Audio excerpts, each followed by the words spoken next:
Assalamualaikum warahmatullahi wabarakatuh. Alhamdulillahil afwil ghafur, ar-ra'ufis syakur, alladzi wafaqa man arada hidayatahu limahasinil umur, fa'amilu fi hayatihim a'malan salihatan yarjuna biha tijaratan lan tabur. Ashhadu an la ilaha illallah biyadihi mawaqitul a'mari wa maqadirul umur. Wa ashhadu anna Muhammadan abduhu wa rasuluh ad-da'i ila kulli amalin mabrur. Allahumma salli ala Muhammadin wa ala alihi wa ashabihi ajma'in. Amma ba'd. Bapak-bapak, ibu-ibu dan saudara-saudara sekalian rahimakumullah, alhamdulillah Allah subhanahu wa ta'ala masih mengkaruniakan kepada kita berbagai macam nikmatnya. Marilah kita syukuri nikmat tersebut dengan menggunakannya sebagai sarana untuk beribadah kepada Allah subhanahu wa ta'ala. Salawat dan salam semoga terus tercurahkan kepada Nabi kita Muhammad sallallahu alaihi wasallam, keluarganya, para sahabatnya, dan umatnya yang setia mengikuti sunnah-sunnahnya. Bapak-bapak, ibu-ibu dan saudara-saudara sekalian rahimakumullah, di antara kunci diterimanya ibadah oleh Allah subhanahu wa ta'ala adalah ibadah itu dilandasi dengan keimanan kepada Allah dan dijalankan dengan keikhlasan.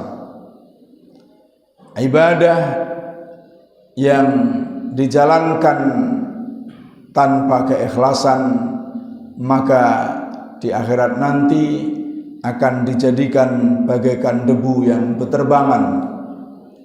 Allah berfirman, wa qadimna ila ma amilu min amalin faja'alnahu haba'an manthura. Dan dihadapkan kepada kami apa-apa yang telah dilakukan mereka, lalu kami jadikan amal-amal itu bagaikan debu yang berterbangan, artinya tidak ada gunanya. Bapak-bapak, ibu-ibu dan saudara-saudara sekalian rahimakumullah, ikhlas merupakan kata yang sering kita ucapkan tapi sulit untuk dijalankan. Karena itu pada pagi ini kita kaji tentang mengapa keikhlasan itu sulit untuk kita capai.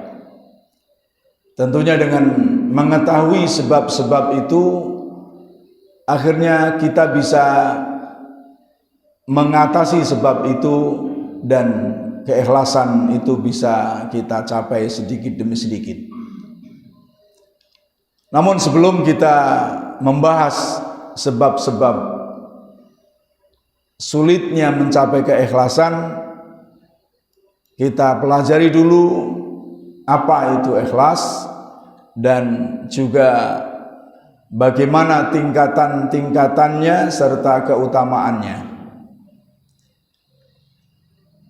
Yusuf Al-Qaradawi menyatakan bahwa ikhlas itu adalah iradatu wajhillahi ta'ala bil amal wa taswiyatuhu min kulli syaubin dzatiyyin au dunyawiyin fala yanba'isu lil amal illallahu ta'ala wa darul akhirah wala yumaziju amaluhu ma yashubuhu minar raghabatil ajilah lin nafsi.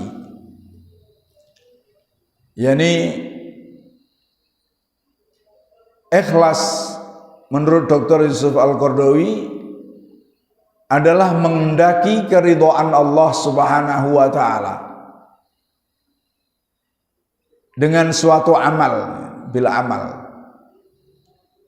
membersihkan dari segala noda individual maupun duniawi. Noda-noda tersebut seperti kecenderungan pada diri sendiri, harta, kedudukan, takut tercela, ketenaran, dan lain-lainnya.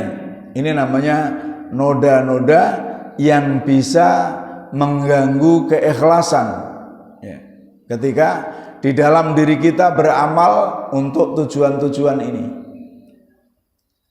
Lalu apa saja tingkatan keikhlasan, keutamaan keikhlasan? Orang yang ikhlas akan mendapatkan keutamaan-keutamaan ini. Yang pertama, ketenangan jiwa. Orang yang ikhlas menjadi lapang dada dan tenang hatinya. Baik itu di dalam mendapatkan kenikmatan atau di dalam mendapatkan kesulitan. Bahkan dicela orang juga tidak ada masalah ketika orang itu ikhlas. Mau berbuat baik, orang tidak menerima kebaikan itu, bahkan mungkin mencelanya, orang yang ikhlas tetap dia santai, tenang. Kenapa? Karena dia bekerja, berbuat itu untuk Allah Subhanahu wa taala. Untuk Allah Subhanahu wa taala, sehingga pujian manusia, balasan-balasan dari manusia tidak begitu diperhitungkan. Yang kedua, kekuatan rohani, kuat menghadapi apapun orang yang ikhlas ini. Kembali menghadapi kesulitan, menghadapi kebahagiaan, kuat. Karena dia yakin ada sandaran. Dia yakin ada zat yang maha bijaksana, yang maha perkasa, yang maha kuasa, yang akan mengatasi permasalahannya. Allah berfirman, "Wa may yattaqillah yaj'al lahu makhraja wa yarzuqhu min haitsu la yahtasib." Barang siapa yang bertakwa kepada Allah, Allah akan memberikan jalan keluar dan memberikannya rizki dari arah yang tidak disangka-sangka. Maka rohaninya menjadi kuat karena mempunyai keyakinan bahwa ada jalan keluar dari Allah Subhanahu wa taala. Atau kalau masalah itu masalah ekonomi, bisa jadi Allah menjelaskan wa yarzuqhu min haitsu la yahtasib, memberikan rizki dari arah yang tidak disangka-sangka. Rizki, sering saya sampaikan, tidak hanya harta, keteguhan jiwa, kesabaran, itu adalah rizki dari Allah Subhanahu wa taala.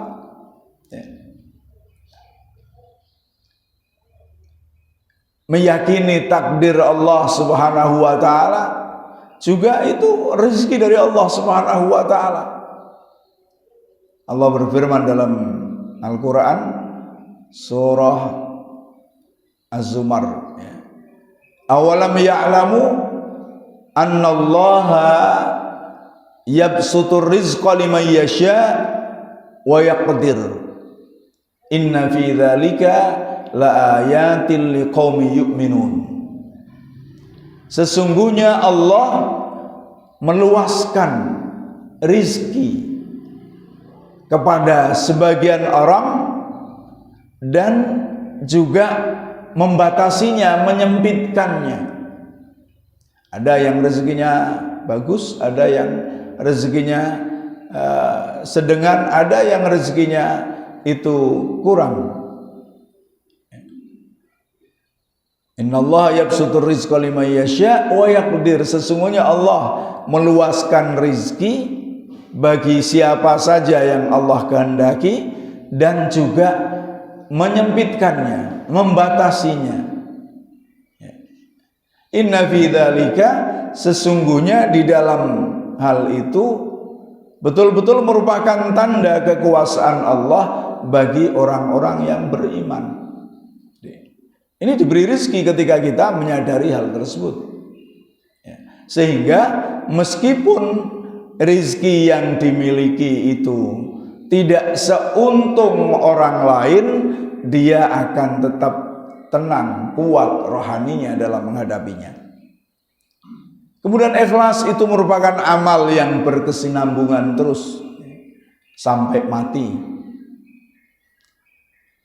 Ikhlas juga merupakan hal yang bisa merubah yang mubah, yang tradisi menjadi suatu ibadah. Selama tradisi ini tidak bertentangan dengan syariah Allah Subhanahu wa ta'ala. Misalnya ada tradisi di masyarakat setiap hari Jumat mengadakan kebersihan, kerja bakti bareng-bareng, kebersihan, merawat misalnya drainase, kolam-kolam dan lainnya. Itu tradisi setiap Jumat atau setiap minggu, wis berjalan lama di negeri kita. Kalau dilakukan ikhlas, niat ibadah, maka jadi ibadah. Karena itu tradisi yang mubah. Begitu pula hal yang jelas mubah, misalnya pakai peci.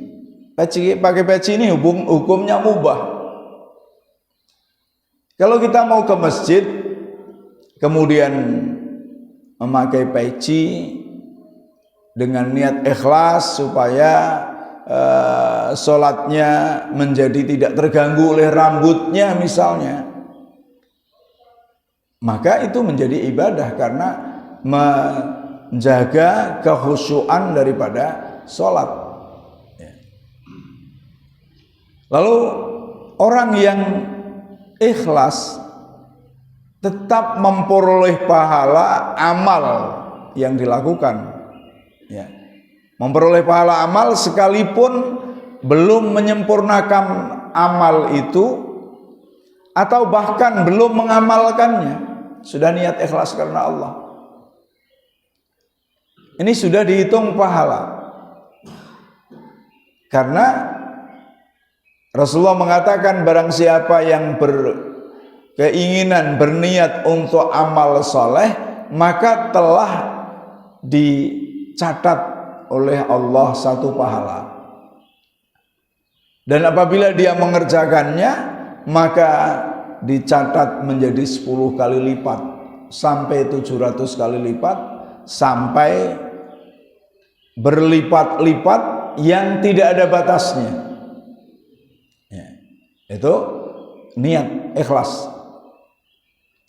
Dan barang siapa yang melakukan, berniat, terbersit dalam hatinya untuk melakukan kejahatan, maka belum dicatat kejahatan kecuali orang itu telah melakukannya.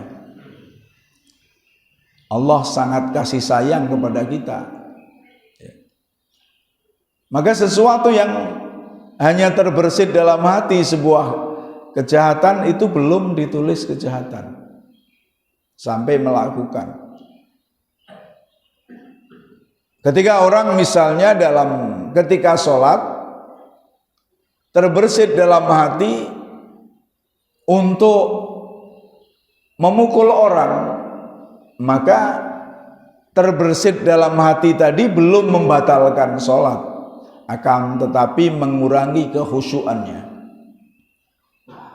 Tapi kalau dia mengepal, jengkel, itu berarti sudah berbuat. Dalam sholat, saking jengkelnya, ngigit-ngigit, mengepal dan mempraktekkan memukul meskipun tidak memukul orang, menjadi batal karena dia sudah melakukan sebuah perbuatan yang di luar sholat yang tidak diperbolehkan. Kemudian orang yang ikhlas akan mendapatkan pertolongan dari Allah Subhanahu wa Ta'ala. Yakin bahwa akan mendapatkan pertolongan dari Allah Subhanahu wa Ta'ala. Ikhlas misalnya dengan tawakal, itu orang ikhlas karena dia melakukan sebuah perbuatan lalu dia sandarkan perbuatan itu kepada Allah, maka itu menjadi ikhlas. Kata Allah, wa may yatawakkal 'ala Allah fa huwa hasbuh. Barang siapa yang bertawakal kepada Allah, maka Allah akan mencukupinya. Allah akan mencukupinya. Bapak, ibu dan saudara-saudara sekalian rahimakumullah, lalu bagaimana tingkatan ikhlas?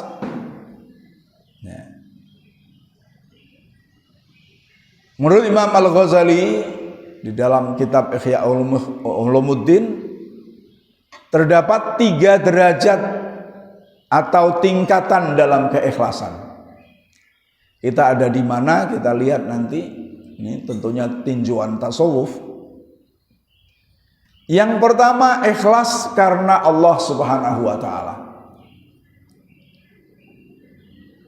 yakni melakukan sesuatu karena Allah memerintahkannya. Itu namanya ikhlas karena Allah Subhanahu wa Ta'ala. Misalnya kita memberikan bantuan kepada orang yang kesulitan karena tahu bahwa Allah Subhanahu wa Ta'ala memang memerintahkannya. Itu namanya ikhlas karena Allah. Karena Allah memerintahkan.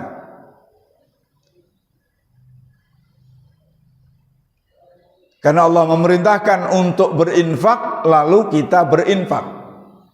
Kita beramal. Ikhlas karena Allah. Allah berfirman, wa ta'awanu 'alal birri wat taqwa wa la ta'awanu 'alal ismi wal udwan. Dan tolong menolonglah kamu di dalam kebaikan dan takwa, dan jangan tolong menolong di dalam kejahatan dan permusuhan. Nah, membantu orang itu termasuk albir. Maka saling tolong menolong. Kenapa? Menolong orang karena Allah Subhanahu wa Ta'ala memerintahkan. Maka kalau dulu pada zaman P4, pengamalan Pancasila, kan di antara contohnya adalah orang menyeberangkan orang di jalan. Orang tua mau nyeberang jalan enggak bisa atau bingung, takut, lalu kita tuntun ke seberang jalan yang dia tuju,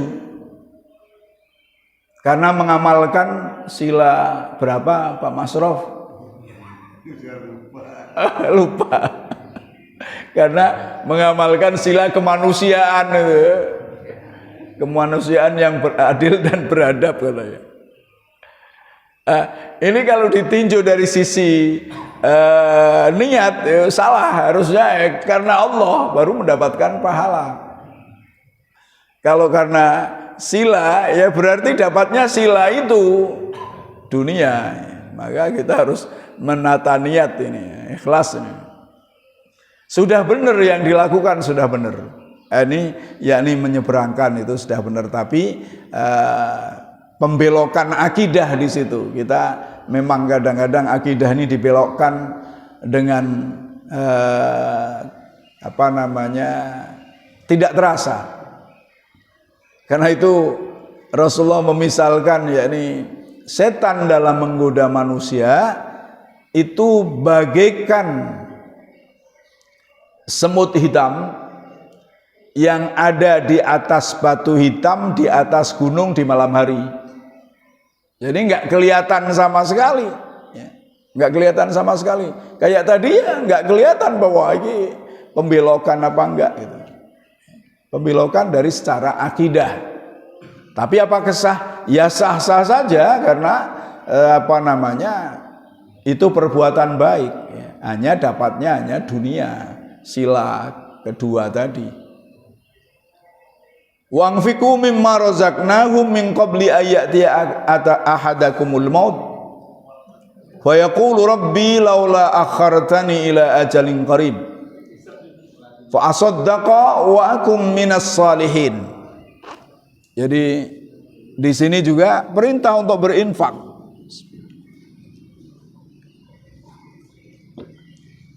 Dan infakkanlah oleh kalian sebagian dari apa yang telah kami rezekikan kepada kamu sekalian sebelum datangnya kematian pada seseorang di antara kamu sekalian, lalu dia mengatakan, Rabbi laula akhartani ila ajalin qarib, wahai Tuhanku, mengapa tidak kau tangguhkan kematianku ini barang sebentar?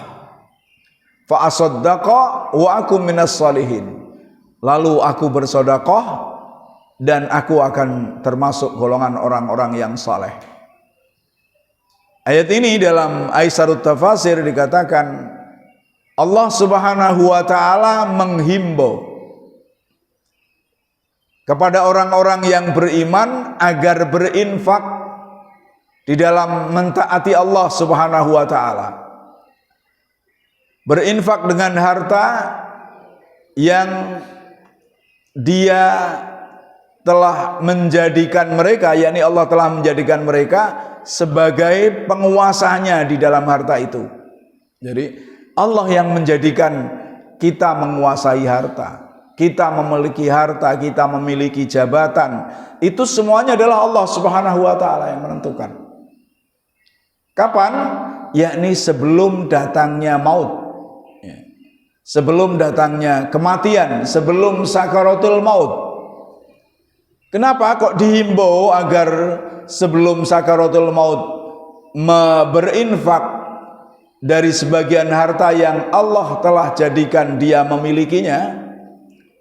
Karena nanti pada saat sakaratul maut, orang-orang yang tidak mentaati Allah dan tidak berinfak di jalan Allah dan keridhaan Allah, mereka akan menyesal dan mereka akan mengatakan, ya Rabb, wahai Tuhanku, lau annaka akhartani muddatan yasiratan, jika engkau mengakhirkan, menangguhkan aku dari kematian ini muddatan yasiratan, dalam waktu yang sedikit, yani yasir itu mudah atau sedikit, barang waktu yang sangat sebentar, fa unfiqa fi taatika, maka saya akan berinfak di dalam mentaatimu,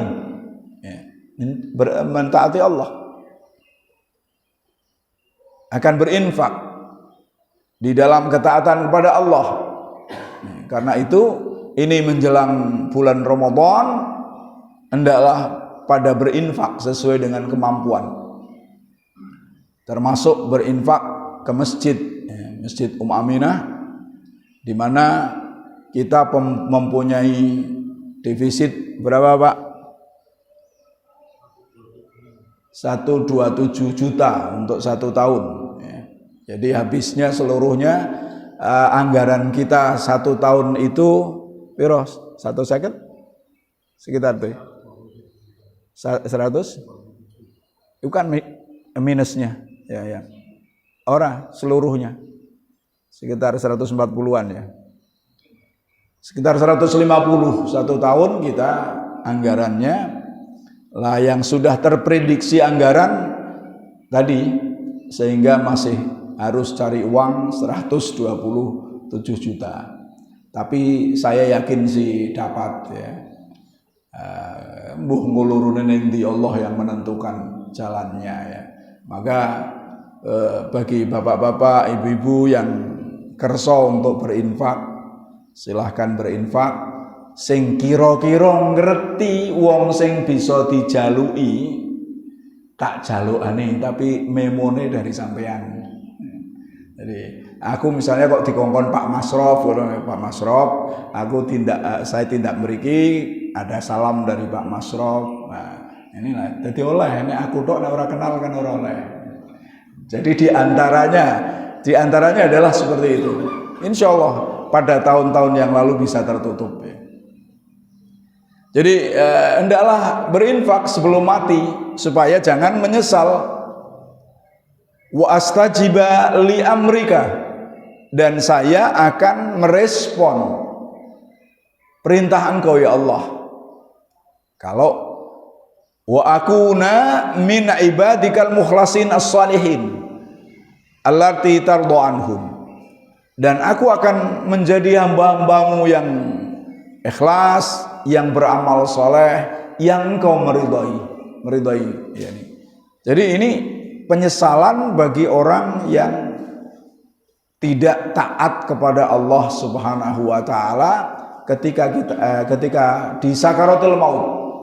Tapi sayangnya kita tidak mendengar. Tapi bagi orang yang beriman otomatis ia mendengar dari surah Al-Munafiqun ayat 10. Kemudian tingkatan ikhlas yang kedua adalah ikhlas untuk Allah Subhanahu wa taala. Tahapan ikhlas ini dalam pengertiannya dapat diartikan sebagai ibadah kepada Allah hanya karena Dia semata. Bukan mengharapkan pahala atau imbalan lainnya. Sampai pahala pun dia tidak mengharap ya. Ampunan juga tidak mengharap, sudah pokok ini untuk Allah. Terserah Allah ya. Ini namanya ikhlas untuk Allah. Kayak misalnya kita bersedekah, umpamanya ada orang memberikan uang kepada saya, lalu saya tanya ini untuk apa ya, karena saya punya beberapa proyek sosial, masjid, santunan anak-anak miskin, TK ya. Lalu kadang-kadang bagi beras, orang memberi, terus tak tanya ini untuk apa, dia mengatakan terserah Ustadz nah, ini namanya untuk Allah. Sudah saya memberi pokoknya untuk Allah.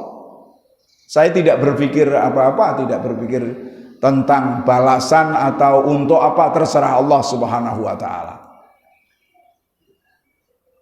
Kemudian juga yang ketiga, ikhlas kepunyaan Allah. Arti dari tingkatan ini yakni ikhlas yang menghindarkan kita dari keterikatan hati dengan yang berbau materi. Sama sekali sudah tidak berpikir ke sini ya. Sama sekali. Maka ini namanya ikhlas kepunyaan Allah menurut Imam Al-Ghazali. Nah, tentunya dari tiga tingkatan ikhlas, barangkali kita masuk pada pertama ya. Ikhlas karena Allah. Yani kita melakukan sesuatu karena Allah memerintahkan ini. Tetap tidak ada unsur dunia. Namun kalau ada unsur dunia, yaitu sebuah akibat saja. Maka harus niatnya karena Allah Subhanahu wa taala, bukan karena dunia. Orang mau menjadi wali kota misalnya, atau mau menjadi DPR atau menjadi RT, bersodakoh. Harusnya jangan bersodakoh karena supaya dipilih, tapi bersodakoh karena Allah memerintahkan sodakoh.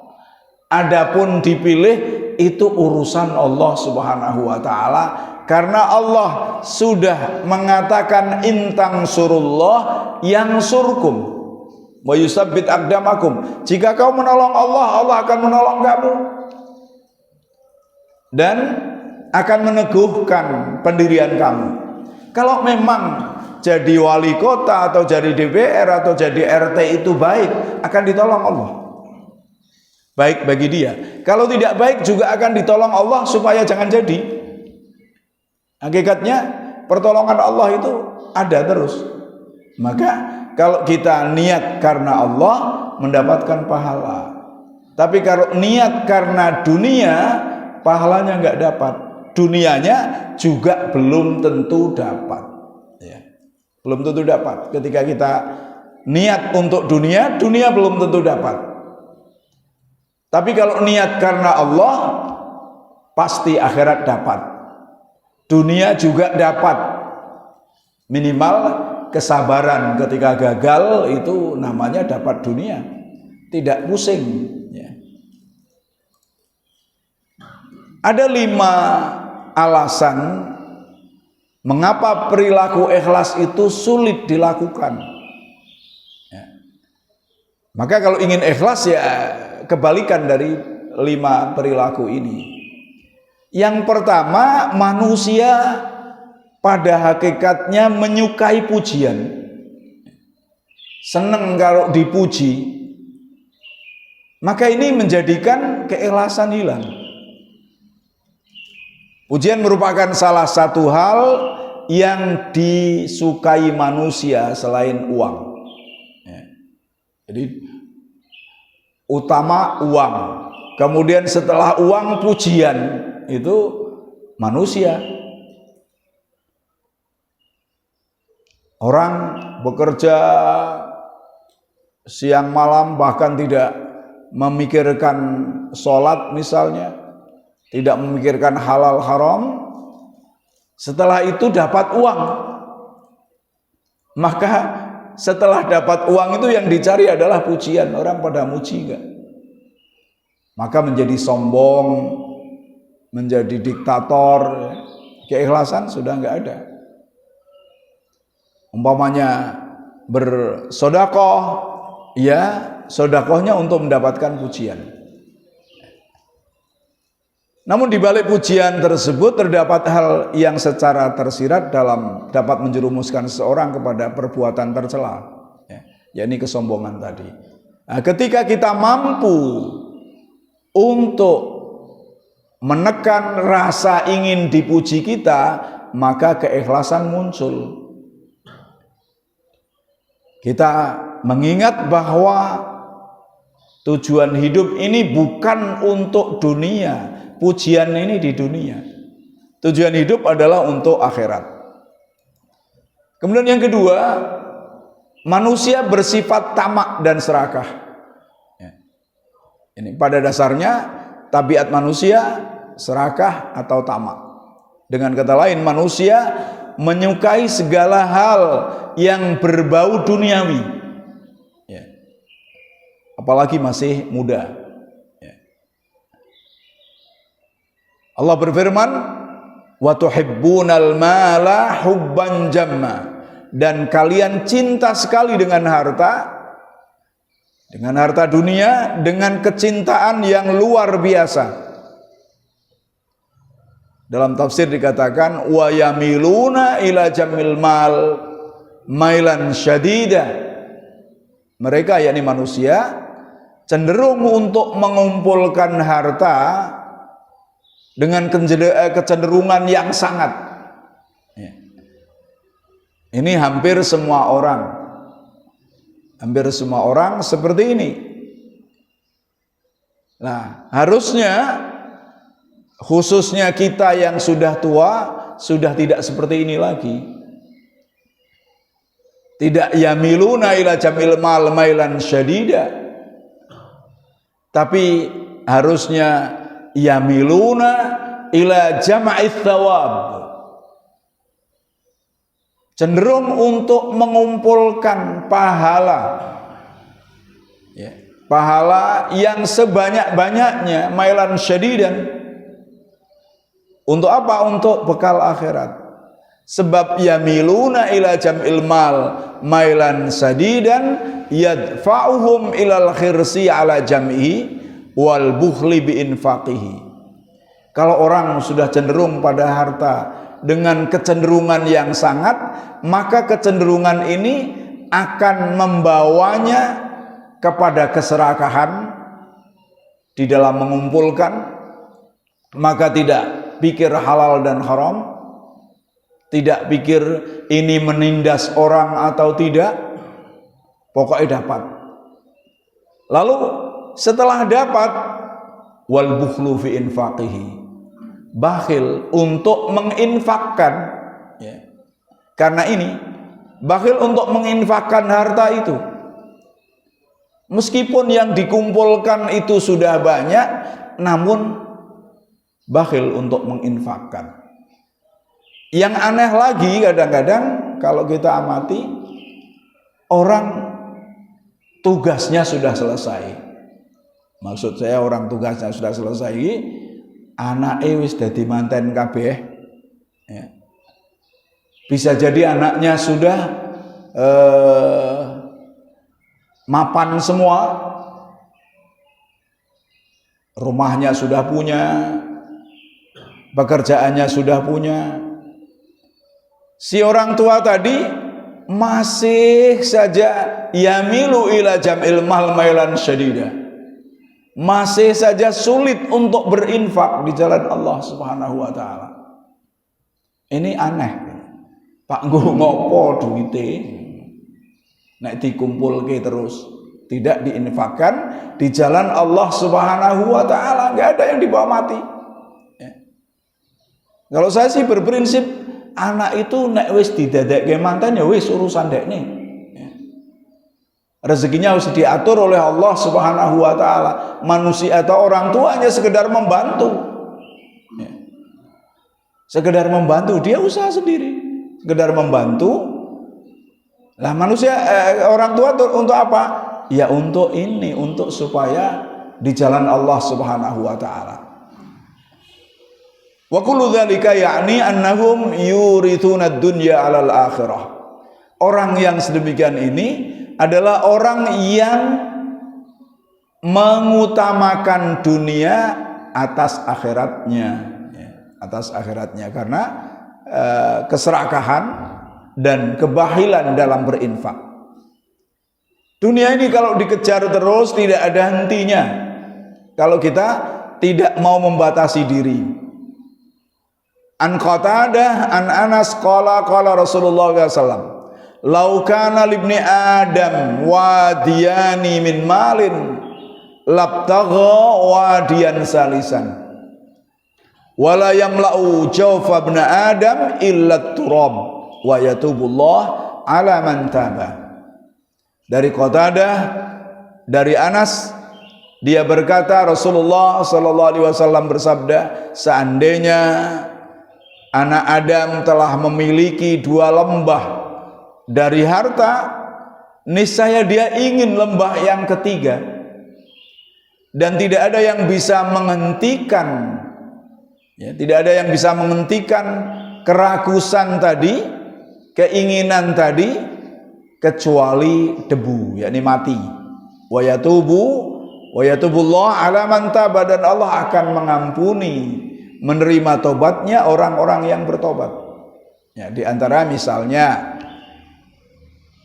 dulu kita ketika muda, ya, ketika muda iki kepingine duwe iki.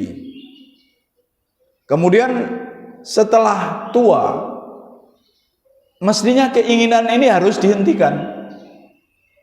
Keinginan untuk jam'ul mal wal bukhlu ini harus dihentikan sebelum mati.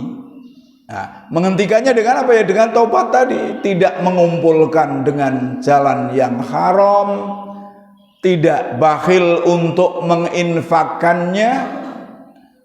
Ya, ini taubat namanya. Maka Allah akan menerima taubat kita. Akan menerima taubat kita di dalam masalah hidup tentang keikhlasan ini. Karena keikhlasan kunci untuk diterimanya satu amal ibadah. Yang ketiga, manusia tidak suka dicela pada umumnya. Ya. Selain menyukai pujian, manusia juga tidak suka dicela oleh orang lain. Maka kebanyakan manusia akan berusaha untuk membuat mereka diterima oleh orang sekitarnya. Ya. Padahal kalau memang kita berbuat baik, maka dalam Al-Quran wala yakhafu laumata laim, tidak takut kepada celaan dari orang-orang yang suka mencela. Jadi harusnya ketika kita memang sudah dalam prinsip akidah Islamiyah, dalam prinsip itu meskipun dicela nggak apa-apa, selama itu ikhlas. Nah, misalnya saya contohkan, kita akan berbuat baik. Ada orang yang mungkin pernah disakiti kita, atau orang yang organisasinya berbeda dengan kita, lalu kita akan nyumbang kepada orang tersebut dengan ikhlas karena Allah. Lalu bisa jadi orang itu yang akan disumbang itu menolak, ya. Menolak kadang-kadang dengan kata-kata yang tidak mengenakkan gitu. Tapi kalau kita ikhlas, ya alhamdulillah wong ning kono sing ngisi Pak nampa yo akeh. Tidak harus ke sini. Padahal bisa jadi ketika si orang tadi menyakiti ada alasan. Niatnya orang menyakiti, tapi ditompo menyakiti, itu alasan ada. Lalu ketika kita akan berbuat baik, ditolak perbuatan baik itu. Kalau kita niat ikhlas karena Allah, wah dicela pun ya enggak apa-apa. Haknya dia untuk mencela, ya. Haknya dia untuk mencela. Kalau bisa ya diterangkan, tidak marah. Nah, baru itu keikhlasan. Kalau dicela masih tidak marah. Seperti yang kita sampaikan Syurah Al-Qadhi, kalau didapat musibah, alhamdulillah 4 kali. Yang pertama, alhamdulillah musibah itu masih kecil. Ya. Misalnya tadi dicela, wah kecil urung dipukul. Kemudian alhamdulillah lagi, Surah Al-Qadhi mengucapkan alhamdulillah karena bisa masih menghadapinya dengan sabar. Ketika dia mengucapkan alhamdulillah, ya, mengucapkan alhamdulillah karena apa? Karena musibah itu tidak dalam agama. Mengucapkan alhamdulillah lagi karena dengan musibah itu dia mengucapkan kalimat tarji', yakni innalillahi wa inna ilaihi raji'un. Yang keempat yang menyebabkan keikhlasan tidak dicapai adalah egois, hanya memikirkan dirinya sendiri. Ya. Salah satu perilaku yang membuat kesulitan menerapkan sifat ikhlas, yakni egois atau mementingkan dirinya sendiri. Ya. Wa ma kana rabbuka liyuhlikal qura bidzulmin wa ahluha muslihun. Dan tidaklah Allah akan menghancurkan suatu kaum karena sebuah wa ma kana rabbuka liyuhlikal qura bidzulmin wa ahluha muslimun. Allah sekali-kali tidak akan menghancurkan suatu kaum, suatu penduduk sedangkan keluarganya atau sedangkan penduduk masyarakat situ masih berbuat kebaikan. Jadi kalau tidak mementingkan dirinya sendiri, insya Allah negara, masyarakat, rumah tangga itu akan aman. Tapi kalau masing-masing sudah ego, di negara kita masing-masing organisasi wis ego dhewe ne kabeh, ya. Sing organisasi A ego, B ego misalnya, sampai ada plang ngerti Pak? Plang satu sekolahan organisasi dicopot dalam keadaan dilihat orang banyak, tidak malam lagi nyopotnya, ada polisi juga di situ. Itu kan karena egonya. Pemerintahnya ego, dinasehati, diingatkan tidak mau. Ya tunggu saja hancurnya yang dihancurkan oleh Allah Subhanahu wa taala. Kalau masing-masing penduduk ini, penduduk Indonesia ini ego semuanya, ya mudah-mudahan tidak dihancurkan oleh Allah. Tapi Allah tidak akan menyalahi janjinya. Innallaha la yukhliful mi'ad. Ya. Kalau sudah segalanya itu dilakukan, ya akan dihancurkan oleh Allah Subhanahu wa taala. Allah juga berfirman, innal insana khuliqa halu'a idza massahu syarru jazua wa idza massahul khairu manu'a. Ya. Sesungguhnya manusia itu diciptakan dalam keadaan keluh kesah. Yani suka mengeluh. Apabila mendapatkan suatu kesulitan dia mengeluh. Tapi apabila dia mendapatkan suatu kenikmatan, dia sudah tidak peduli lagi dengan yang tadinya dikeluhi. Ya. Inilah manusia ego. Ya. Jadi sesungguhnya manusia diciptakan keras kepala, putus asa ketika hal-hal buruk terjadi, menyesali ketika hal-hal yang baik datang. Innal insana sari'ul infial wa ta'athur. Manusia itu cepat, ya, bereaksi. Fahuwa sadidul jaza. Dia ini sangat keras apabila ditimpa suatu hal yang tidak disenangi, kathirul man'i. Idza nazalat bi ni'matan, ya. Apabila dia mendapatkan kesusahan, dia berkeluh kesah, berputus asa, dan ketika dia mendapatkan kenikmatan dia lupa. Kasirul man'i, tidak mau datang lagi, tidak mau bercerita tentang kenikmatannya. Kalaulah dia bercerita, ya cerita tentang kesombongannya dengan nikmat itu. Kemudian tidak tahu manfaat keikhlasan. Kalaulah kita tahu manfaat keikhlasan, keutamaannya tadi, terlebih lagi keikhlasan itu salah satu kunci untuk diterimanya ibadah. Maka apa gunanya kalau kita ini banyak beribadah tapi keikhlasannya tidak ada? Kerugian yang besar, karena hanya bermanfaat di dunia, di akhiratnya tidak ada manfaatnya. Wa ma lahu fil akhirati min khalaq. Bapak-bapak, ibu-ibu dan saudara-saudara sekalian rahimakumullah, barangkali cukup itu yang saya sampaikan. Ada pertanyaan? Saya persilakan. Kalau ada, ya. Juga masalah tradisi tahunan menjelang puasa itu nyadran.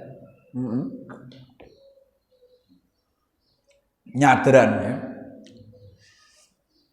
Kalau saya sih berpikir kalau nyadran itu kan istilahnya membersihkan kuburan. Ya, membersihkan kuburan. Kalau ngeresiki kuburan tok, itu sesuatu yang mubah. Ngeresiki itu kapan saja. Ketika kita ngeresiki kuburan supaya orang berziarah kubur juga nyaman dan seterusnya, insya Allah gak ada masalah ketika kita niat ngeresiki kuburan. Ya. Kalau mentradisikan bahwa ziarah kubur ki harus Ya, harus menjelang puasa itu yang tidak diajarkan oleh Rasulullah SAW. Ziarah itu kapan saja, tidak memastikan harus menjelang puasa.